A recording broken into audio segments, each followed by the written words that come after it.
E aí, pessoas, tudo bem? Continuando nossa saga aí falando de avaliação, como prometido, eu vou gravar uma aula online e aí com isso a gente consegue deixar um conteúdo para que a gente possa revisitar, né, sempre que necessário aí nos vídeos, tá ok? O papo de hoje a gente vai falar de cineantropometria, uma aula introdutória para a gente entender um pouquinho aí do conceito dessa lógica da avaliação, como eu já comecei a falar no vídeo anterior sobre esse tema.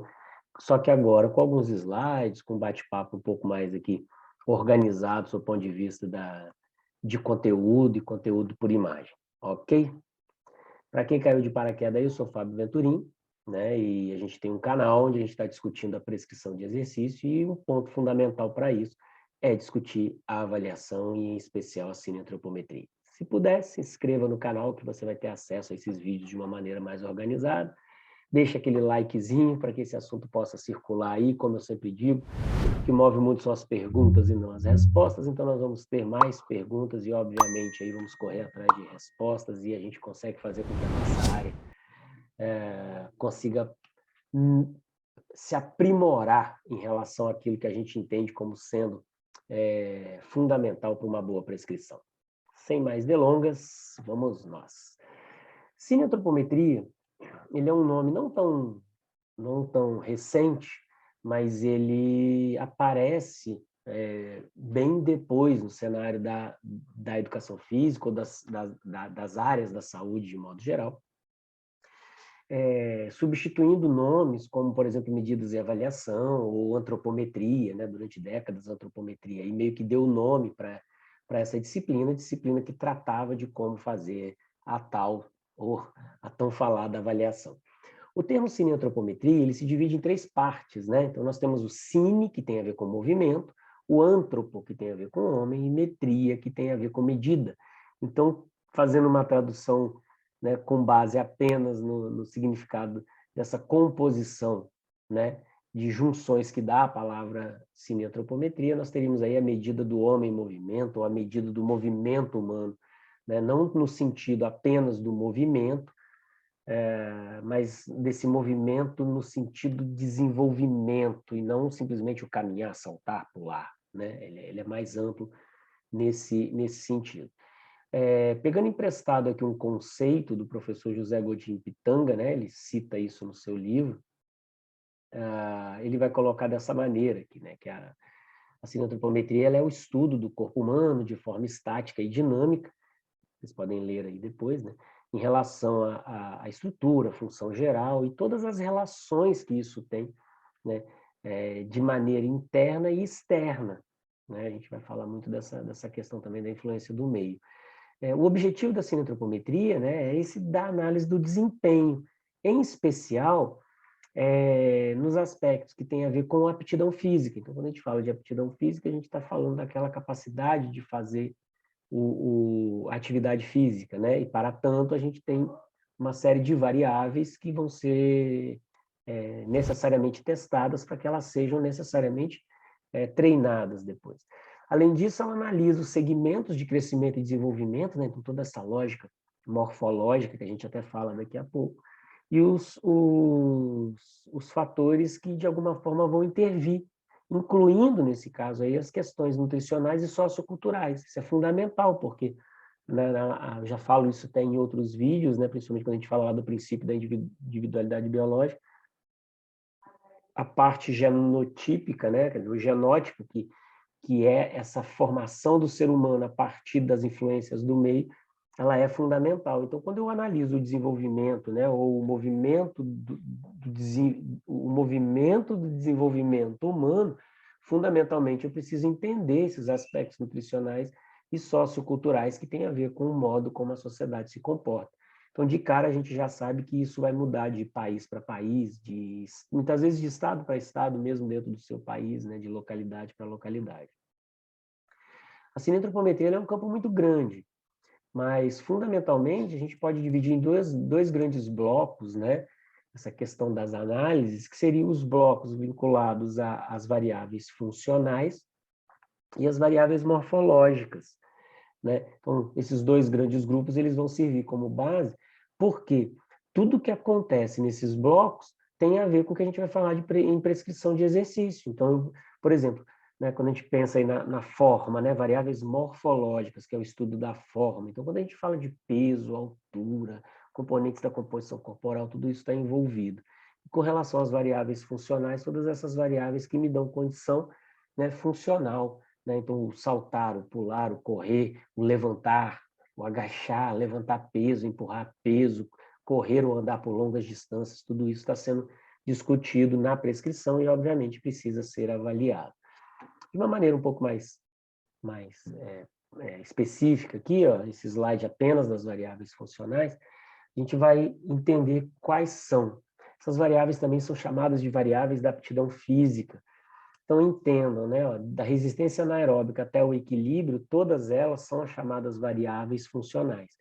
O que a literatura já sabe, e ela vai colocar isso de modo separado, é que eu tenho algumas dessas variáveis, que são essas dentro desse quadrado, e eles estão em negritos aqui, ó, são variáveis que têm uma relação direta com a questão saúde e doença. Então, por exemplo, se eu tenho uma baixa resistência aeróbica, eu corro o risco, né, eu aumento o fator de risco de ter, por exemplo, fatores, de ter eventos cardiovasculares, né? Se eu tenho baixo nível de flexibilidade, a questão de ter doenças ou acometimentos por conta dessa baixa flexibilidade, ela é muito grande. Então, eu tenho, como eu disse, essa relação saúde e doença vinculada com essas variáveis. E aí eu teria, então, dois blocos também, né? Não estão descritos aqui no slide, mas eu teria aquelas variáveis funcionais que têm uma relação com a performance, né, com o desempenho propriamente dito, e aquelas variáveis que têm, portanto, a relação com a saúde. Um detalhe importante é entender que essas variáveis separadas, que mantêm uma relação com a história da saúde e doença, elas também estão presentes no desempenho. Então, todas são presentes no desempenho, o que muda é a utilização da prescrição de uma ou mais delas em função da especificidade do desporto, do esporte lá, da competição que você vai participar. Mas a relação com a saúde, aí ela fica restrita a essas. Basta pensar assim, né? Por exemplo, ninguém vai ficar doente por ter menos agilidade, ou ninguém vai ficar doente por ter menos velocidade. Compensação, como eu disse, força, resistências, né? Tanto a muscular quanto a aeróbica, elas podem ter uma relação com essa questão da doença também. Me refiro à doença aqui especificamente na parte física, né? Lembra que o conceito de saúde ele é bem amplo. Então, quando eu falo essa relação saúde e doença, se a gente entender que a saúde, né, no conceito maior, né, esse bem-estar, né, biopsicossocial, né, claro que eu tenho outras variáveis, portanto, agora especificamente a questão física, né, biológica ali, as variáveis força, flexibilidade, como apresentado, elas mantêm essa relação com a doença física, né, biológica. Quando a gente fala de variável morfológica, eu tenho a análise basicamente da minha composição corporal, né? Eu tenho, aí eu coloco 3 imagens, né? Uma figura, né? Um quadro, e aí um lutador de sumô e um garotinho, para chamar a atenção dessas proporções, né? Então eu tenho um sujeito que é mais alto, ele tem um volume maior, outro que é mais baixo, a mulher com uma cintura mais afinada, né? E aí o que a gente tem é toda uma relação que também para mim se divide em 2 momentos, né? Eu tenho essa relação mais subjetiva de você estar esteticamente do jeito que você quer, e a questão de que apesar de estar esteticamente do jeito que eu quero ou não, eu não tenho necessariamente essa relação com a questão saúde e doença. Então, por exemplo, quando eu pego o lutador de sumô, que obviamente, né, visivelmente ele tem um percentual de gordura maior, para o desporto, né, para o esporte, para a competição que ele participa, isso é fundamental. Então, essa relação do que é bom e do que é ruim tem que ser analisada sempre dentro de um contexto. De qualquer forma, o contexto a ser avaliado será o do percentual de gordura, que é essa proporção entre os tecidos, né? Então, eu tenho a gordura absoluta e a gordura relativa, né? Isso vai ser papo de um outro vídeo, mas a gente já pode começar a discutir um pouquinho pensando assim, não me interessa quantos quilos eu tenho de gordura no primeiro momento, o que me interessa é quanto esses quilos representam em proporção à massa magra, né? Massa magra que engloba ali músculo, osso, resíduos, por exemplo. Então, dependendo dessa proporção, a quantidade em quilos não me diz muita coisa, por isso a ideia do percentual de gordura. Um índice que é bacana de rastreio, né, que é o índice de massa corporal, o famoso IMC, ele me dá uma noção, né, fazendo uma proporção aí entre peso e estatura, né, a famosa fórmula peso dividido pela altura ao quadrado. Claro que ele sofre com alguma condição aí, dependendo da situação dessa composição corporal. Por exemplo, pessoas extremamente hipertrofiadas tendem a apresentar o IMC alto, quando na verdade eles não têm problema de obesidade. Mas para análise de populações maiores, ele pode servir como um grande indicador ali para a gente. E a partir daí um rastreio depois, ou uma análise mais específica pós-rastreio pode ajudar bastante. E por último, nesse slide, essa questão que já é bem sabida pela literatura, né? Que ainda que eu tenha a questão da proporção, eu também tenho a questão da localização. Então, sabidamente, a gordura localizada mais na região central do corpo, ela aumenta fatores de risco para problemas cardiovasculares aí, né? Então, eu tenho também essa análise na avaliação com relação à distribuição da gordura, ainda que eu não possa manipulá-la, né, de forma localizada, sem intervenção cirúrgica, eu não consigo tirar a gordura localizada por exercícios ou intervenções localizadas, aí sem ser cirúrgica. Mas, de qualquer forma, saber a localização e a relação que ela tem com essa história da saúde e doença, do ponto de vista biológico, é fundamental aqui na minha tomada de decisão. Bom, falando em tomada de decisão, eu já falei isso em vídeos anteriores, quando eu falo no processo de avaliação, eu tenho que considerar que para eu avaliar, eu preciso, no primeiro momento, escolher bem o teste, né? Então, o que é teste, né? Teste, basicamente, é um instrumento. Não é o instrumento, como, por exemplo, aqui a esteira, é um instrumento teste mesmo, né? Que tipo de teste? Então, aqui nesse exemplo, eu tenho um teste ergoespirométrico. Esse é o instrumento. Por coincidência, eu utilizo de uma instrumentação aqui, que são os eletrodos, a própria esteira, a máscara aqui do espirômetro que aparece na imagem. Então, eu tenho o teste basicamente como um instrumento que será utilizado para que a gente tenha a coleta das medidas, né? Então, esse teste aqui eu coloco ele propositalmente porque o que a gente consegue visualizar é a esteira, que é um ergômetro, daí a ideia também dos testes ergométricos, que usam o ergômetro, nesse caso, esteira. E, junto a ele, eu uso um outro equipamento, que é o espirômetro, que vai fazer a análise a partir do oxigênio que vai ser captado, né, transportado e utilizado numa fração de tempo, analisando aí seja por litro ou por ml, daqui a pouco a gente vai ver um pouquinho sobre isso, e aí eu consigo fazer uma análise do quanto esse sujeito consome de oxigênio, né? Além disso, eu tenho também os eletrodos aqui que conseguem fazer alguma identificação aí das respostas cardíacas ao longo do esforço que esse sujeito está sendo submetido.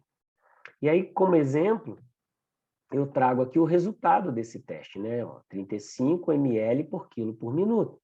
Então, significa que esse sujeito capta, transporta e consome 35 mililitros de oxigênio a cada quilo corporal dessa massa, que é o sujeito como um todo, a cada minuto, né? A cada tempo aí em um minuto. Então, isso é o que nós chamamos de unidade de medida, que é fundamental que a gente saiba em qual unidade a gente está trabalhando, porque isso vai nos ajudar a fazer as devidas comparações.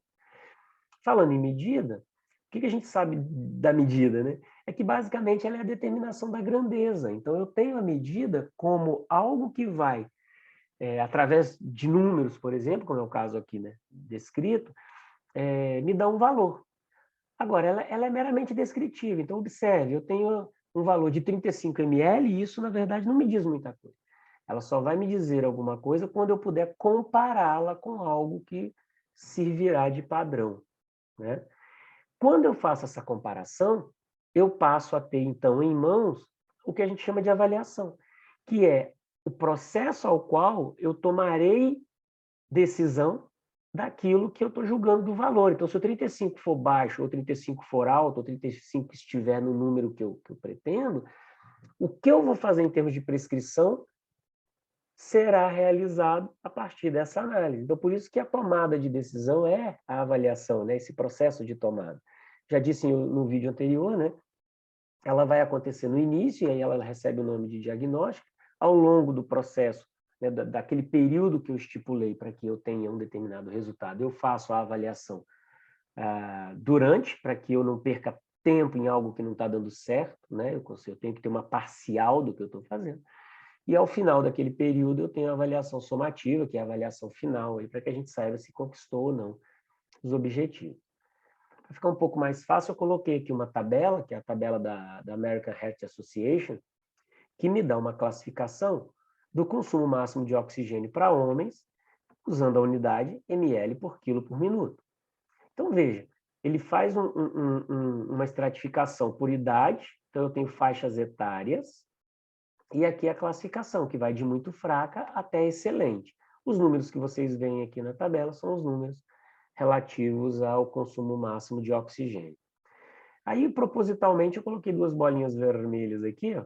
Então, vamos pegar aqui, por hipótese, o sujeito que estava correndo ali no meu teste ergoespirométrico tenha nessa faixa aí de 30 a 39 anos de idade. Então, podem voltar lá, se quiser, um pouquinho no vídeo aí, vocês vão ver que o resultado hipotético era de 35 ml. E aí, se a gente pegar essa faixa etária, reparem que eu não tenho esse valor de 35 ml por quilo por minuto. E então, como é que você tomará essa decisão?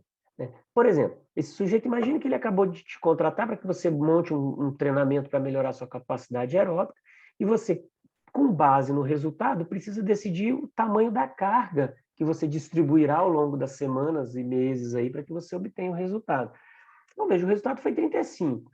O mais próximo que eu tenho disso é uma classificação regular e que fica entre 31 e 33 ml por quilo por minuto. Então, repare, o 35 ele está aqui ó, a 2 ml acima do 33 e 4 abaixo do 39. Mas concorda comigo? Se eu considerá-lo regular, o tamanho da carga inicial vai ser menor do que se eu considerá-lo um sujeito com uma classificação boa. Entendam isso? Então, eu tenho que tomar uma decisão. Essa decisão, no caso aqui, ela poderia ser tomada por critérios matemáticos, ou seja, o 35 está mais perto do 33 do que o do 39, então eu vou arredondar para o 33. Mas será que só o critério matemático resolve a minha decisão? Né? Será que ele é suficiente? Tá? Eu poderia, talvez, até com base em entrevista, em conversa com esse sujeito, mudar aqui o patamar que eu tenho para esse número. Será que eu tenho certeza que a medida foi bem feita? Será que ele colaborou durante o teste? Será que o teste que eu escolhi para ele foi o teste mais adequado? Então, são esses os questionamentos que tem que passar, né, na nossa, né, as perguntas que nós temos que nos fazer antes de começar a colocar no papel e a soltar esse indivíduo na prescrição que a gente vai propor. E aí eu tenho esse slide aqui onde eu pergunto onde é que se erra, né? No sentido de onde é que se erra no teste, onde é que se erra na medida e onde é que se erra na avaliação. Basicamente, esse é o intuito desse slide. Então, veja, quando eu penso num teste, eu posso errar na escolha do teste. Porque eu tenho testes hoje na literatura que dizem respeito à idade, que dizem respeito ao sexo, ao nível de condicionamento individual. Então, repare, eu tenho testes para criança, eu tenho testes para adultos jovens, eu tenho testes para idosos, eu tenho testes para mulheres, eu tenho testes para homens, eu tenho testes para pessoas mais bem condicionadas e menos condicionadas, para atletas, para não atletas. Então, veja, se eu coloco um teste para mulher quando o meu aluno é homem ou vice-versa, eu tenho respostas que poderão induzir ao erro. Se eu escolho um teste para pessoas que têm um nível de condicionamento maior e esse teste ele é para sujeito que tem um menor nível de condicionamento, da mesma forma eu vou incorrer em erro. Independente se eu troco do melhor para o maior, do menor para o maior condicionamento ou vice-versa. Um outro ponto que nós vamos fazer um vídeo específico sobre eles é o erro na escolha do teste com relação aos critérios de cientificidade. Geralmente a gente tem uma dificuldade de tratar com esses critérios, né, que são aí a validade, a fidedignidade e a objetividade, porque depende de um conhecimento mínimo estatístico aí para a gente trocar uma ideia sobre isso. E aí eu vou deixar isso para um outro vídeo, senão esse aqui acaba ficando muito longo e a gente não tem aí uma conversa legal. A ideia agora é só fazê-los refletir sobre a lógica da avaliação e o que vamos avaliar quando a gente pensa na prescrição de exercício.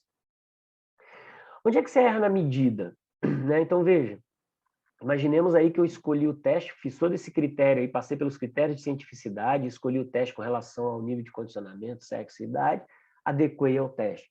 E ao aplicar esse teste, eu posso, por exemplo, escolher um instrumento errado. Por exemplo, eu posso ter aplicado um teste na esteira ergométrica num ciclista. Então, eu tenho um sujeito que especificamente faz um cicloergômetro sendo testado numa esteira ergométrica, né, num tapete, e aí ele vai correr e caminhar e correr. Então, eu erro na instrumentação, eu escolho um instrumento errado para esse sujeito. Depois que eu tenho esse instrumento, eu tenho toda a questão da calibração. Isso eu acompanhei durante muito tempo em laboratório, por exemplo, esse teste ergoespirométrico, o próprio aparelho que faz a análise do consumo máximo de oxigênio, ele precisa ser calibrado em relação ao ambiente, né? Aí, se eu tenho um instrumento que está descalibrado, o resultado vai ser errado. E a partir do resultado errado, obviamente, eu vou avaliar errado, porque eu vou comparar o parâmetro que não é o correto. Eu preciso que você, enquanto avaliador, tenha a habilidade, né, você seja capaz de medir de fato aquilo que você se propõe a medir no teste, que você entenda como funciona o teste e saiba, né, como utilizá-lo. Isso é fundamental. Né? Inclusive, oriento para aqueles que não sabem e não têm paciência para aprender essa área, que é a área da avaliação, que peçam alguém para fazer isso, né? Porque você contrate um profissional capaz de fazer isso de maneira mais adequada. Dependendo do teste que você vai aplicar, ele tem essa questão dos pontos de localização, né? Os chamados pontos antropométricos. E aí eu preciso desses pontos como uma referência, muitas vezes, para passar uma fita métrica, para colocar um adipômetro, para colocar um eletrodo, seja na bioimpedância por eletrodos ou no eletrocardiograma, ali como aparece no exemplo que eu dei. Né? Tudo isso envolve o erro da medida. E, por último, não menos importante, toda essa questão do comportamento do avaliado. Então, por exemplo, no teste que eu coloco aí do slide do teste ergoespirométrico, se esse sujeito desiste do teste sem ir ao seu esforço máximo, eu acabo fazendo uma análise errada disso na hora que eu coleto a medida. Então, eu preciso que ele também se empenhe. Né? Em coisas mais simples, como, por exemplo, medidas de peso, medidas de estatura, se esse sujeito não se mantém nas posições adequadas, lá no caso da estatura, cumprindo né, a adequação do plano de Frankfurt, por exemplo, né? Se colocando no estadiômetro de maneira adequada, eu passo a ter uma medida errada. E aí, erro na medida, erro na avaliação. Né? Eu não tenho um slide sobre o erro na avaliação, por quê? Não precisa nem escrever, né? Eu tenho, na verdade, o erro da avaliação quando eu tomo essa decisão errada. Ou seja, eu tenho um teste correto, uma medida correta, extremamente bem coletado, todos os dados perfeitos, mas mesmo de posse desses dados, eu tomo a decisão errada na hora de fazer minha prescrição. Então, vamos prestar muita atenção nisso, né? A cineantropometria é uma área muito bacana, muito grande, ela traz essas informações para a gente. Um pouco de leitura, vídeos, né? Troca de ideias com outros profissionais podem te ajudar muito a tomar a decisão correta. Por hoje a gente fica por aqui em relação ao material, né? A ideia é ser um vídeo relativamente curto, aí, próximo aí dos nossos, no máximo, 15 minutos, como eu venho sempre prometendo. Qualquer dúvida que ficou, qualquer questão que vocês queiram discutir mais, né, sobre esse tema, deixa aí nos comentários que a gente gradativamente vai tentando atender a todo mundo aí. E eu já deixo esse slide aqui, que são os critérios de cientificidade que farão parte do nosso próximo vídeo, e a gente vai falar um pouquinho sobre ele. Legal? Se não está inscrito, se inscreve lá no canal, vem trocar uma ideia com a gente, veja todos os vídeos de forma mais organizada, né? Deixa aquele likezinho, se possível, aí pra gente. Valeu, um abraço, até mais.